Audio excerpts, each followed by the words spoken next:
It's hard to say. I mean, fortunately for Rafa, he had, Djokovic and had Federer, some of the greatest of all time competing at the same time. I think I had a bit of that in the 400 meters with the likes of Butch Reynolds and Quincy Watts and Steve Lewis, some of the greatest of all time. I mean, Butch Reynolds was the world record holder before I was, and we competed at the same time. So I think I had that in the 400, maybe not as much in the 200.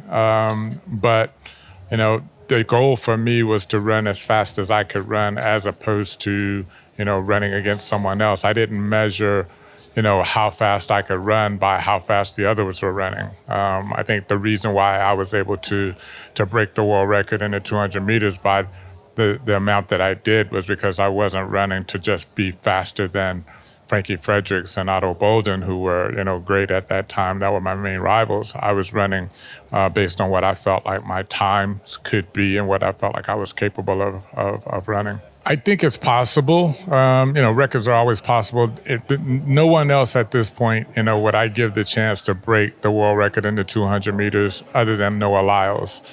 But whether or not Noah can do it, I'd say it's probably 50-50. Which, because it's a very difficult record. I mean, it's a very difficult record to break. But I would put his chances at 50-50. I wouldn't give anybody else competing right now more than 30%. So that tells you right there. I mean, Arian Knighton, maybe as he continues to progress, but I think Noah has the best chance right now, and I would put that at 50%. We rank behind Jesse Owens. I mean, Jesse Owens is the greatest of all time, in my opinion. I think. And the second? Yeah. I think you would have to put Usain second. Usain second? Yeah. And Carlos, are you free? I would put myself third, and I would put Carl fourth. But Carl is the greatest long jumper of all time. I think World Athletics has done, a good job on some things, but I think that they have not done so well on some others. I think that World Athletics has done a very good job at the things that they should be good at. They should be good at governance. They should be good at anti-doping. They should be good at rules and regulations. And I think that they've done a very good job of those things.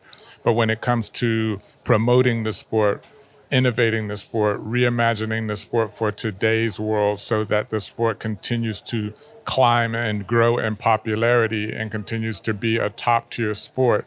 Obviously, that's been a disappointment in years as the sport continues to decline.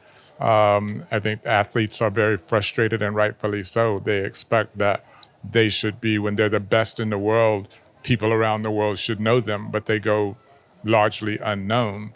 In comparison to athletes in other professional sports, and in comparison to in my era when people knew track athletes a lot more. The track stars around the world were known. Now that's become a big problem for the athletes. So that's something that needs to change. I know that the athletes are frustrated and that they want change. They are not realizing the value that they should as athletes, because the value doesn't exist in the sport. So that's something that hopefully will change. I don't know how much the marathon runners are making versus the other athletes, but I do believe that it's unfortunate as well that those numbers you just mentioned that I was making, that athletes now are making less than that, and they're running just as fast. The best athletes in the world in the 200 meters, 100 meters, 400 meters should be making 3-4 times what I was making, and they're making less, and that's unfortunate.